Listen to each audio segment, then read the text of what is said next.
Nós estamos seguindo o livro de Efésios. Fizemos uma mensagem na introdução que já marcava o tom da carta. Eu ilustrei dizendo que quando alguém chega na sua casa, bate a sua porta e fica parado com humildade, olha para você assim meio com cara de João Bobo, abaixa de novo, você pode ter certeza, alguém está doente, alguém morreu ou você não pagou a conta. Mas se a pessoa chega, bate a sua porta, é insistente, e você abre, ela dá um sorriso e faz assim, ou ela vai pedir dinheiro para alguma associação que ela representa, ou você ganhou na loteria sem jogar. Então você reconhece na forma como a pessoa se apresenta. E Paulo diz, eu sou servo do Senhor Jesus, apóstolo pela sua vontade. Vocês, eu trato como a santos, independente do que da sua forma de agir, da sua forma de falar, da sua forma de ser. Se você é crente e obedece ao Senhor Jesus, eu os trato como a santos. Até mesmo a questão de pecado se trata na confissão e no perdão. São santos no Senhor. E isto por quê? Porque a maneira como vemos Deus é o Deus e Pai do Senhor Jesus em toda a graça manifestando a nós. Então, depois desta introdução, inicia um trecho em que começa, versículos 1 a 6, falando a respeito de uma herança legada pelo Pai. Esta herança de riquezas que o Pai nos deixou inclui as riquezas do seu amor, as riquezas da sua provisão. Deus nos deu toda sorte de bênção nos lugares celestiais. Não aquelas bênçãos que no nosso desejo exigimos de Deus, da vida, e quando não recebemos, nós nos iramos. Mas tudo aquilo de que precisamos, tudo que é bom. O menininho olhava o pai à frente do espelho e o pai passava o rastelinho na barba, para baixo, para cima. O menino ficou com aquela pergunta filosófica, por que para baixo? Por que para cima? E depois do seu desejo disse, pai, posso fazer a barba também? A impressão que o filho tem é que ele vai ser adulto quando puder fazer a barba. Depois fica adulto e fica aí barbudo, não tira. Mas o menino acha que tirar a barba é o ápice da masculinidade. Ele quer.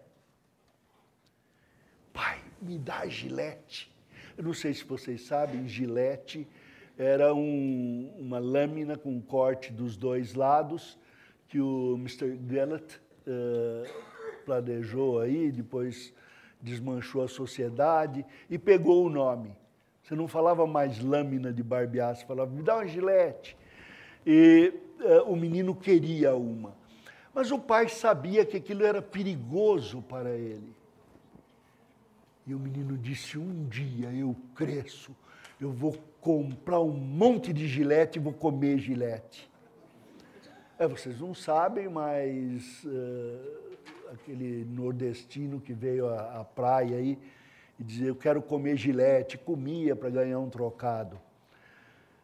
É perigoso tratar a vida pelos nossos desejos. Quando Deus diz, agrada-te de mim, e eu agrado do seu desejo. É a promessa que o salmista traz a respeito do Senhor. Ele nos deu toda a sorte de bênção. E no fundamento desta bênção, ele diz, está a escolha que ele fez. Nos escolheu antes da fundação do mundo. Isso nos dá duas ideias. Uma é a grandeza da bondade de Deus em me escolher. O segundo é a grandeza de Deus em poder fazer a escolha. O Deus Criador de todas as coisas, que mantém a coesão de todas as coisas no seu Filho, é o Deus que nos chamou a participar da sua riqueza, nos predestinou para a adoção de filhos. Nos chamou para sermos o que Jesus, o Filho, é para Ele. Agora, nós entramos num trecho em que vai falar a respeito de uma herança que é transmitida pelo Filho. A Bíblia diz que não existe o legado recebido sem que morra o testador. Aquele que fez o testamento morre. O Senhor nos fez um legado e determinou que o seu Filho, o Filho da Trindade, Deus com ele, noutras palavras, Deus em Cristo, Deus no Filho, deu a sua vida para que recebêssemos a herança. É mais do que um escape da perdição.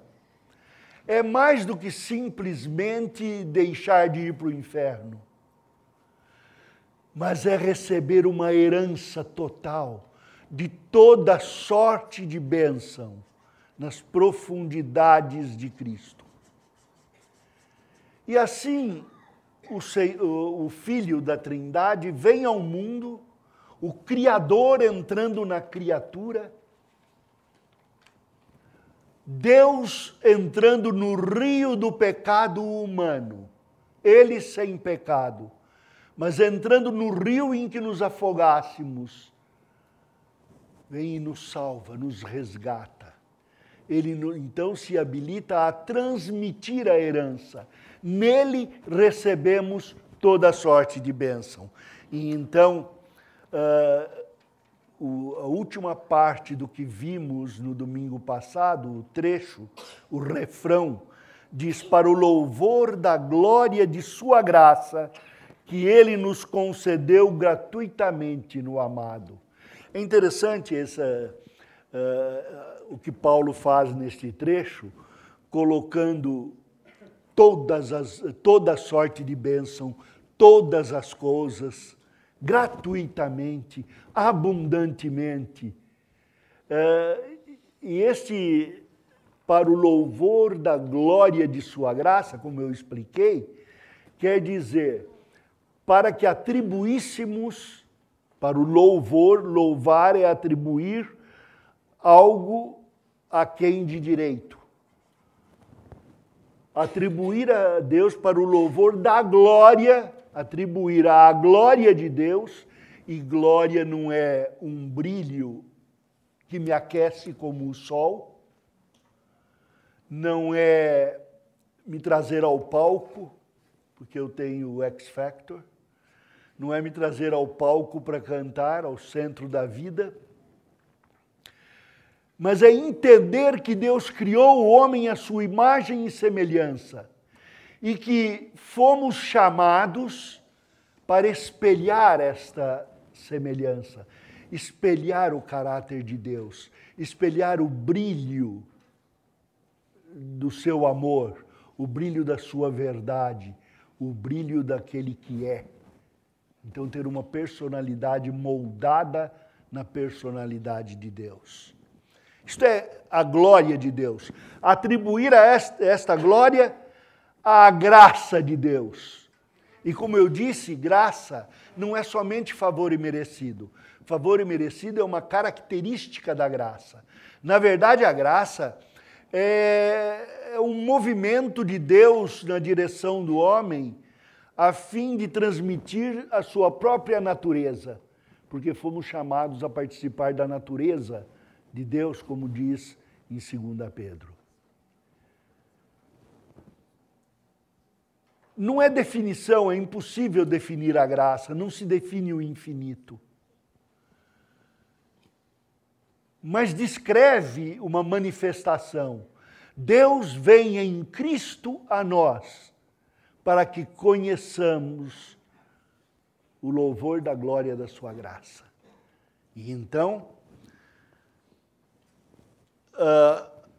vem esta primeira transmissão das riquezas da graça, versículos 7 a 8 de Efésios 1. Efésios 1, 7 a 8. No qual, o amado, temos a redenção pelo seu sangue, a remissão dos pecados segundo a riqueza da graça, que Deus derramou abundantemente sobre nós em toda sabedoria e prudência. Esta transmissão da riqueza da graça só poderá ser entendido quando entendermos o que é o amado.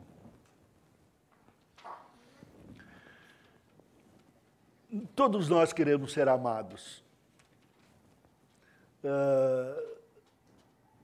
A gente vai perguntar aqui, eu não vou receber uma resposta errada.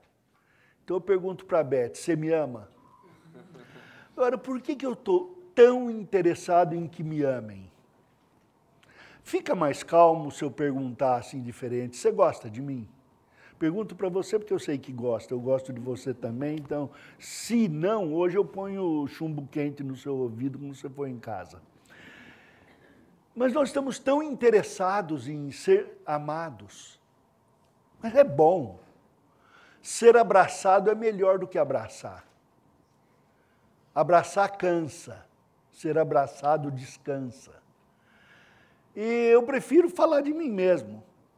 Mas como eu sou cristão, de vez em quando eu mudo. Eu estou falando muito de mim, né?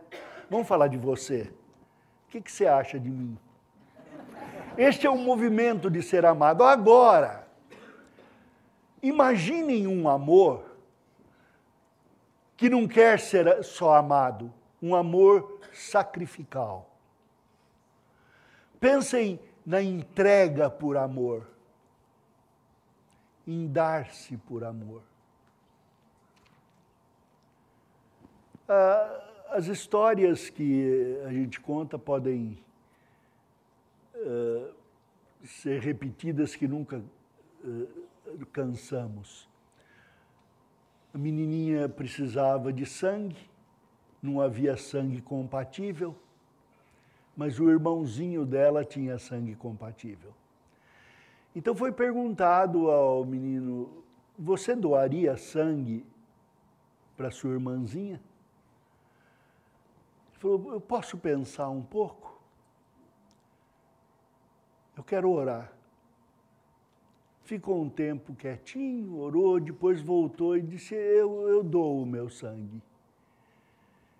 E quando a enfermeira ia colocar a agulha na veia, ele falou, depois que tirar meu sangue, quanto tempo mais eu vou viver? Ele havia aprendido que Cristo doou o seu sangue. E ele agora doava seu sangue, doava sua vida. E na intenção ele amou. Amar é quando eu quero para você além do meu desejo. Quero mais para você do que o meu desejo exige de mim. Então essa é a intenção da graça, é o movimento de Deus na direção do homem, a fim de transmitir a sua própria natureza. Foi o movimento de João Batista, quando disse, convém que ele cresça e eu diminua. Quando ele saiu de si para doar-se aos outros. Quando morremos na cruz de Cristo, para que outros vivam pela cruz de Cristo. Essa é a transmissão da graça. Recebemos o caráter do próprio Senhor Jesus Cristo. Quando entendemos o que é o amado, o que nos amou primeiro, o que é amor, e não sente amor ou quer ser amado. Aquele que é o próprio amor, nos deu a redenção pelo seu sangue.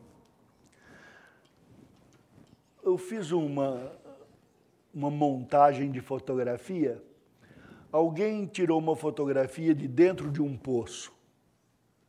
Havia nuvens lá. Eu eliminei as nuvens e coloquei o céu, o Cruzeiro do Sul, as estrelas, a intrometida, e coloquei ali, de maneira que a fotografia mostrava do fundo do poço a glória da cruz. E coloquei um texto embaixo. Ninguém poderá compreender a altura do amor do Senhor Jesus Cristo na cruz do Calvário se não compreender a profundidade do seu pecado. Eu só vou entender o que é o amor de Deus quando entender o meu pecado. Há uma pessoa que está falando muito, eu sou um desgraçado, eu sou o pior. Mas Paulo falou isso uma vez em Romanos, um capítulo, tem outros. Aí você precisa ler Davi também, o modo assombrosamente maravilhoso que tu me criaste. Eu sou indigno de Cristo. Pelos meus pecados, desde o ventre, nasci em pecado. Minha mãe me concebeu, eu já era pecador. Cresci desenvolvendo os meus pecados mais do que as graças de Deus, mais do que as virtudes. Mas o Senhor me apanhou e me libertou pelo seu sangue. Quando o Senhor Jesus Cristo morreu na cruz do Calvário, Ele ofereceu seu sangue a Deus, não aos homens. Deus era o nosso inimigo, o inimigo do meu pecado, o oxigênio que acabaria me matando por oxidação. Pecador não podia respirar a pureza da santidade de Deus, porque nele nos movemos, existimos e nele respiramos. E todo pecador acaba por ser envenenado pelo oxigênio da vida, o próprio Senhor Jesus. Mas quando Ele ofereceu o seu sangue como pagamento pela ofensa da minha vida contra Deus, pelos meus pecados e cada um dos meus imundos pecados, Ele me resgatou para si, Ele me comprou com alto preço. Foi alto o preço que Ele pagou, o preço do meu pecado. E quem mais conhece o próprio pecado, mais avalia a riqueza da graça. Fui resgatado pelo sangue de Cristo. E diz ainda aqui, a remissão dos pecados. Quando o Senhor Jesus pagou o preço na cruz do Calvário, Ele também me deu o poder de ser libertado do pecado. Antes eu queria pecar e pecava. O Senhor Jesus me salvou. Hoje eu quero pecar, desejo pecar, mas não preciso pecar. E tenho poder para não pecar. Ah, quantas vezes eu oro a Deus. Paulo devia orar sem cessar, agradecendo pela vida do Filemão, pela vida do Timóteo, pela vida de tantos outros. Eu estou mais diante de Deus porque vivo pedindo perdão. Não é pedir desculpa, não. Não é aquele negócio de falar, oh, desculpa, Deus. Mas é, meu pecado mexe no meu coração. Mas hoje eu o encaro com alegria. Perdi o medo. Você sabe como é que a gente perde o medo de cobra? De serpente? Simples. Amarra uma na perna. Um dos dois vai ter que parar de atacar, um dos dois vai perder o medo. Meu pecado que antes me matava, agora pode ser morto. Cada tentação se transforma numa oração. Senhor, eu estou pronto para pecar, me livra. E esta proximidade de Deus não é só libertadora no sentido de impedir o meu pecado, mas eu experimento a riqueza da graça de Deus, a força do músculo. Recentemente eu estava tão fraco que o copo de água caía. Agora que eu sinto a força voltar, na fisioterapia tem uns exercícios bons que eu aprendi agora, eu nunca sabia. E tá bom fazer isso, eu gosto. Deus me deu força. É assim que eu me sinto na vida moral. Você sente raiva de pessoas? Não vou identificar aquela professora, aquele seu cliente, aquele profissional que você contratou. Não. Pensa no motoqueiro do seu lado buzinando quando você está dirigindo. Aquela raiva.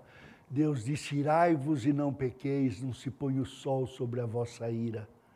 Mas só pode ser aquecido ao sol da graça de Deus o homem que recorre a Deus para o seu resgate.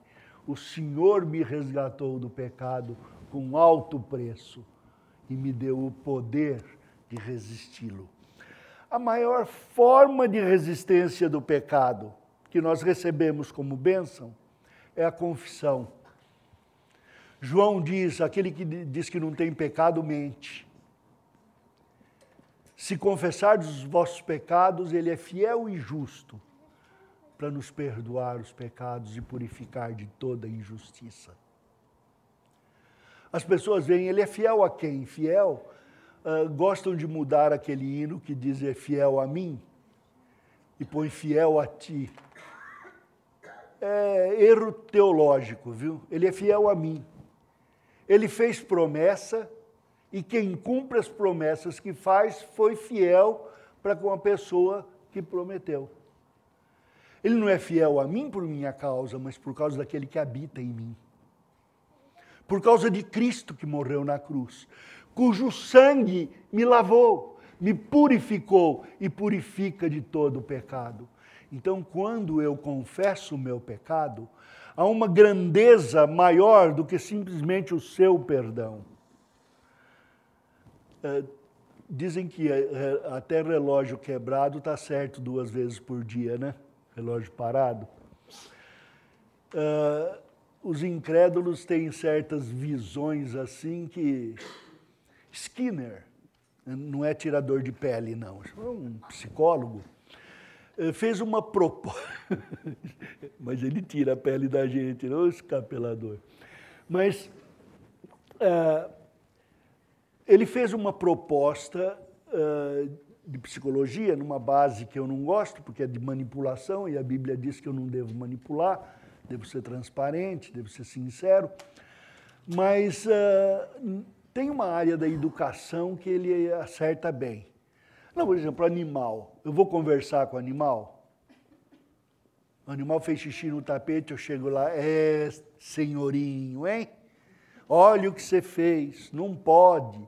Ele vai receber a aprovação, vai fazer de novo, porque toda vez que ele fizer, você vai bater papo com ele. Ele fez uma proposta interessante na área da educação. Quando você estiver respondendo algumas questões de conhecimento a respeito de uma leitura, e você errar numa das partes em branco que você preencheu, não apague. Não escreva com lápis, usa caneta. Quando você errar, você corta e escreve o certo em cima. Aí você lembra e aprende pelo erro. Eu não quero pecar. Eu não quero deixar de amar vocês. Se eu peco contra vocês, deixei de amar. Mas eu sou ainda carnal. Neste mundo, eu ainda sofro a pressão dos pecados. Mas quando eu pecar, se eu confessar a você, eu risco o erro com o sangue de Cristo, escrevo o certo em cima e aí eu vou aprender pelo erro. Olha, eu peco contra você. E venho e passo a vergonha de confessar. Perdoar, você deve perdoar, porque foi Cristo que pagou. Você não perdoa, você não gostou do preço. Vai discutir com o tesoureiro. Eu também não tenho o dever não tenho a necessidade de receber seu perdão vocal. Ele é que me perdoa, ele mandou eu confessar.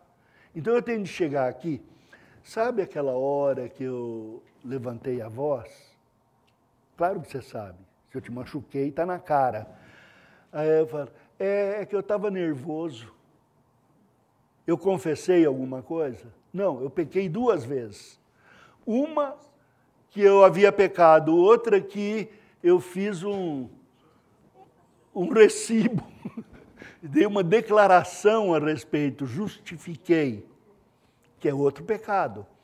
Mas se é Cristo que me justifica, eu digo, meu pecado contra você foi porque eu não vi em você a dignidade de Cristo.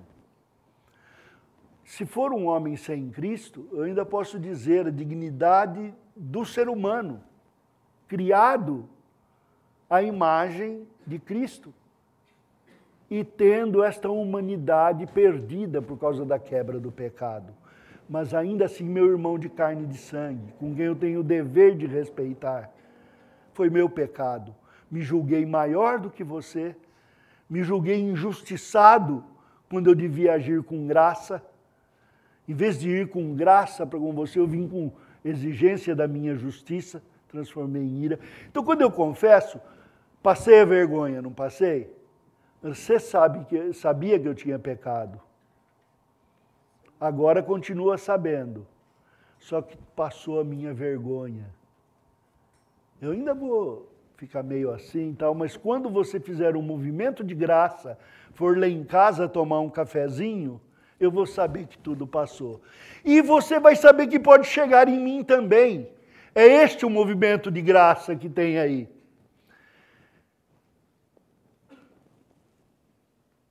Segundo a riqueza da sua graça, que Deus derramou abundantemente sobre nós, em toda sabedoria e prudência. Eu gosto disso, gratuitamente, abundantemente. Essas palavras que estão gerais, assim, gratuitamente é cheio de bondade, de caridade, em nosso favor, não em benefício próprio, mas em nosso benefício. E abundantemente é rico, sobejando, copo que extravasa. Ele derramou sabedoria e prudência. Sabedoria aqui é questão mesmo de conhecimento e inteligência. Eu sei que tem gente aqui que pensa, eu não tenho inteligência, não gosto de ler. Não, você é burro porque não lê.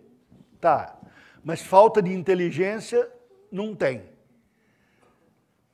Havia uma senhora, não vou dizer aqui, porque tem gente que a conheceu, conhece, mas era analfabeta. E frequentava uma classe que Elizabeth dava em casa para senhoras da igreja, um curso de Bíblia. E ela ia, a filha, e dizia, lê para mim até eu decorar.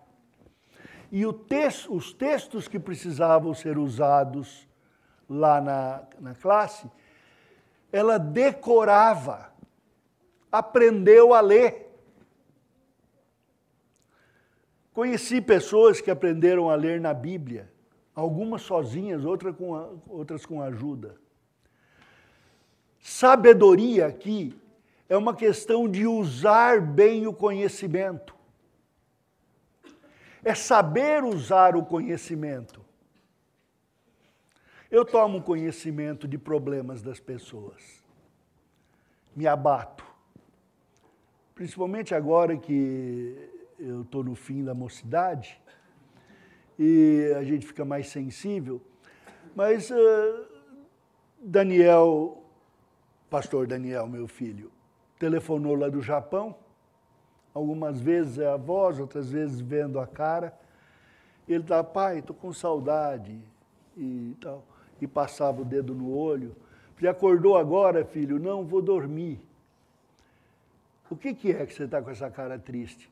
Pai, foram 4 aconselhamentos hoje.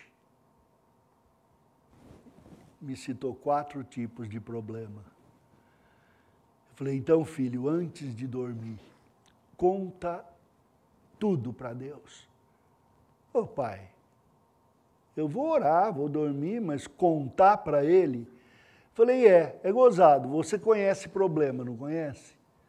Você lê na Bíblia a causa e a consequência dos problemas, não lê? Leio. Então, quando a pessoa senta ali, você já pode só receitar 3 versículos para ela e mandar para casa. Para que ouvir?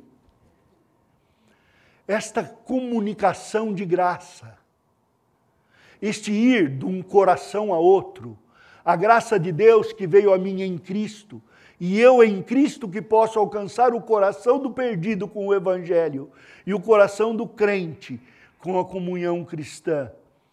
É uma troca de graça, é dar e receber. Paulo usa essa expressão aos Filipenses. Esta comunhão de graça, ela vem em sabedoria. Eu sei o que Deus me ensina e conheço o meu coração e quero conhecer o seu. Usando a verdade de Deus em amor, isto é sabedoria. E em toda prudência, e prudência vem aqui, o saber como andar, saber como proceder. O sargento é a figura pior do mundo, não é não?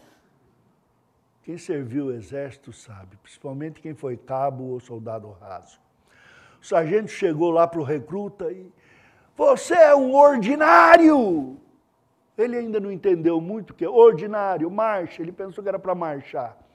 Você não presta, você é burro, você é tudo. E o cara era crente. Senhor, me dá uma resposta boa. Quando o sargento terminou, disse, entendeu? Ele disse, sim, senhor, o senhor sabe falar muito bem. Abençoou, devolveu a bênção. Não vai fazer isso que dá errado. Mas o que eu estou dizendo é saber como agir, como responder às pessoas. Chega alguém lá em casa e diz, pastor, eu não presto, eu sou um... O que eu vou dizer para ele? Eu sei que ele não presta. E vou dizer, você não presta mesmo? A pessoa sai dali e passa por debaixo da porta, nem abre. Eu vou dizer, não, você até que vale, olha, você vale tanto que Cristo até morreu por você. Eu estarei mentindo, porque a Bíblia diz que o homem em pecado, como eu vou responder? E Deus nos dá a luz. Não responde ao louco segundo a sua estultícia, mas responde ao louco segundo a sua estultícia. Não responde com a mesma estultícia, responde de maneira a demonstrá-la.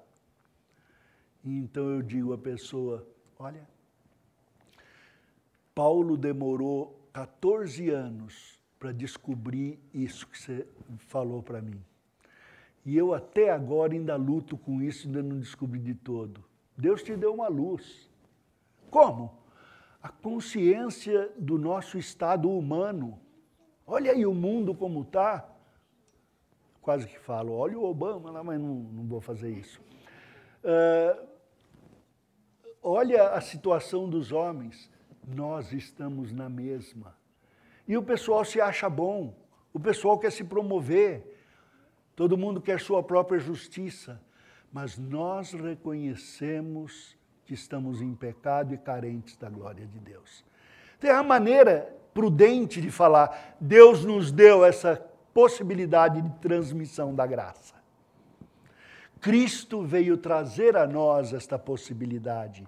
Ele nos deu a capacidade interior do Espírito Santo morando em nós, de olhar para o ambiente de Deus fora de nós, ver o plano de Deus conhecer a Deus e agir no mundo como Deus quer. Finalmente,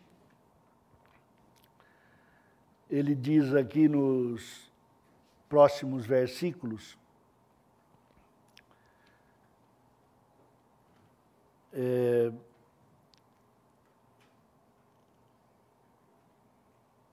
9, desvendando-nos o mistério da sua vontade, segundo o seu beneplácito que propuser em Cristo, de fazer convergir nele, na dispensação da plenitude dos tempos, todas as coisas, tanto as do céu como as da terra.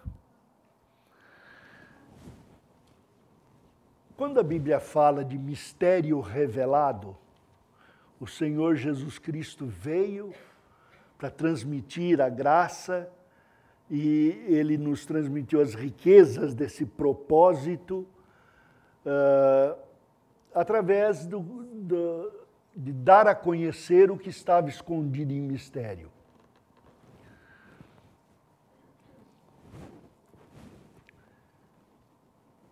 Quando nós vamos ler a Bíblia, nós fazemos como há 20 anos atrás, 40, quando havia as caixinhas de promessa. Não sei se vocês já viram isso, os mais jovens. Era uma caixinha com cartõezinhos, e nele tinha textos bíblicos. Então você pegava um, vai nessa tua força, eu serei contigo. Um ao outro ajudou e ao seu próximo disse, ser forte. Só que esquecia que aquele contexto era bandidos e ladrões e assassinos convidando as pessoas para cometer crime. Mas você limpa as penas do passarinho e come, né? Vai com tripa e tudo. As caixinhas de promessas só tinham falsas promessas. Algumas até verdadeiras, mas fora de contexto. E a gente tirava aquilo como a sorte para o dia. É a mesma expressão do senhor de Jorge Amado, que dizia, o senhor foi a Bahia era a capital, e lá na casa de uma prostituta ele tirava a Bíblia e pedia que ela lesse a sua sorte para o dia seguinte. Jorge Amado foi evangelizado por um missionário alemão, daqueles que diziam que a Bíblia não é a palavra de Deus, mas tem muito valor, que Adão e Eva não eram personagens reais, mas fictícios. E ele tomou a Bíblia como livro de sorte, como jogar o búzio em cima da Bíblia para ver em que versículo caía. Deus nos revelou o mistério da criação. No início do texto diz que antes da criação Ele nos formou. E nos formou por através de quem, por quem e para quem todas as coisas foram feitas. Nos fez em Cristo, com imagem humana da pessoa divina, preanunciando a imagem histórica de Senhor Jesus no corpo humano. E nos criou a essa imagem e semelhança, a imagem e semelhança do caráter do grande eu sou. E nos revelou em Cristo este mistério. Uma professora de geometria, zangada, já apontando o dedo para fora da porta, me disse, eu não entendo esse negócio de trindade. E eu voltei e perguntei, qual é a sua área mesmo de conhecimento? Sou professora de geometria. E não sabe o que é trindade? Ora, uma pirâmide, um triângulo, seus lados e ângulos, suas linhas e ângulos, são partes integrantes do triângulo ou da pirâmide? Sim ou não? Eu posso tirar um lado e levar para casa? E o triângulo continuar sendo triângulo? Não, se eu puxo um lado, vem tudo. E ela me dizia que não entendia o que era trindade e dava aula de geometria. Sua sabedoria não era prudente no seu conhecimento.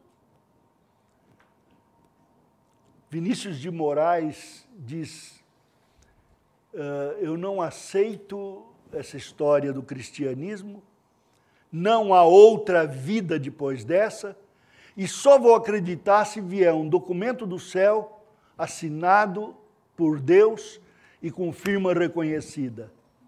Pois é, Vinícius de Moraes, se você não pode me escutar, mas os que ouvem e leem Vinícius de Moraes entendam. Hoje ele cumpre o por cima uma laje, por baixo a escuridão. É fogo, irmão. Porque Deus mandou um documento, a Bíblia. Um documento de verdade que em toda sabedoria e prudência nos é revelado que Cristo é o Senhor de todas as coisas. E ele assinou embaixo, morrendo na cruz do Calvário. Assinou com sangue o nosso testamento, que nos dá esta herança rica do Senhor Jesus. Nós compreendemos que todas as coisas convergem nele. Uma curiosidade que eu andei pensando aí. Uma lei básica da ciência são as leis da termodinâmica. Então, nós temos duas leizinhas dizendo que tudo, energia que movimenta tudo, e quando há esse movimento, parte da energia não pode ser reutilizada, a entropia. Então, eles dizem, isso é por causa do pecado. Não, não. Antes do pecado já havia esse sistema, as coisas decaíam. Deus é que insuflava energia no mundo. É Deus que mantém todas as coisas. Deus é o ambiente de todo homem. Nele respiramos, nele nos movemos e existimos. E a Bíblia diz que todas as coisas dependem dele. E ele sustém todas as coisas com a força do seu poder. E quando eu creio que o processo de decadência do pecado é porque o homem abandona a Deus, ainda assim Deus não deixa de amar o homem. O homem comete crimes tremendos. Não adianta eu falar aqui porque eu não vou conseguir competir com a televisão e com o noticiário. Liguem amanhã, tem 3 bandidos mortos, 3 policiais mortos, 60 na França, 200 no Iraque, e nós vamos por aí. E houve um estupro e um assassinato, esta violência toda do homem. Ainda assim, eu vejo a criança que, tendo recebido 2 pirulitos, ofereceu 1 para o repórter. Eu vejo você. Sei o que eu sinto no meu coração. E o meu desejo é que a bênção, toda sorte de bênção, venha a todo aquele que ouve da nossa boca e vida a palavra do Senhor.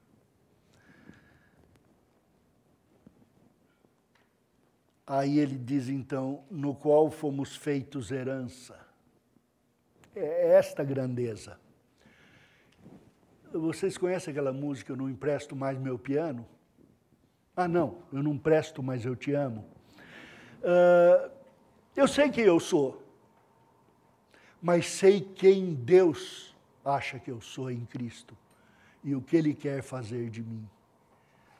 E a pobreza moral que eu não conseguia, na minha miserabilidade, nem aceitar, nem rejeitar, hoje o Senhor tira de mim e me dá uma herança.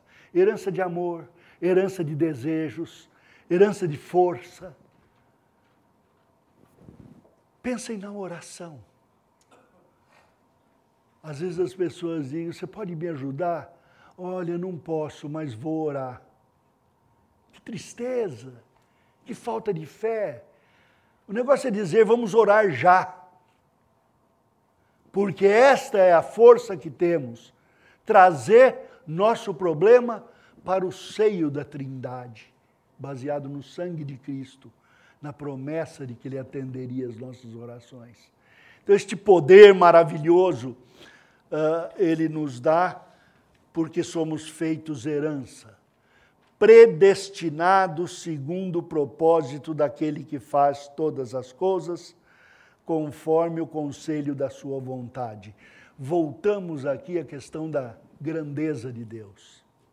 Conversando com alguém que achava que o homem decide se vai aceitar a Cristo ou não, eu disse a eles, você ama a Deus? Sim. Conhece a Deus? Conheço. Que tamanho Ele é? Infinito. Você tem certeza de que Ele é infinito? Sim. E Ele é onipotente? É. Então existe algum lugar neste infinito em que Deus não exerça a sua vontade? Não. Falei, então por que na minha decisão sempre sou eu que decido? Mas Ele deixa a gente decidir. Calma.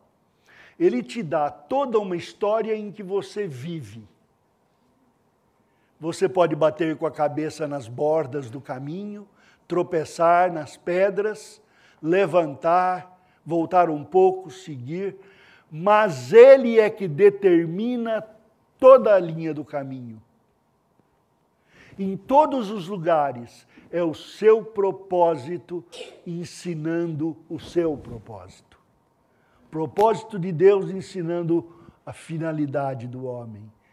E porque Deus indica a finalidade de ser como Deus é, de refletir o seu caráter, Ele então ensina, tenha este propósito, siga em frente com esta força. Deixe-se transformar pelo caráter de Deus até ser a imagem de Cristo. Porque aquele que disse das trevas resplandeça a luz, Ele mesmo resplandeceu nos nossos corações para a iluminação do conhecimento de Deus na face de Cristo. E eu sei que temos esse tesouro como um vaso de barro. Mas o que vale é o tesouro. E um dia, o vaso de barro vai se transformar em vaso de glória.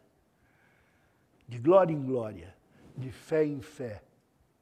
É por isso que ele termina, então, esta parte, repetindo o refrão de uma maneira um pouco diferente, a fim de sermos para o louvor da sua glória. Iniciamos sendo para o louvor da glória de sua graça. Envolvidos nessa graça, agora ele diz, somos para o louvor da sua glória. O que quer dizer? Somos chamados a refletir a Deus.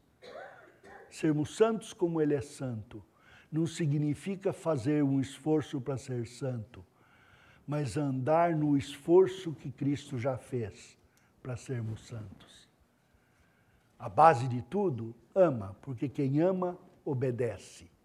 A base de tudo, movimente-se em graça, porque quem se movimenta em graça, exibe as riquezas do Senhor.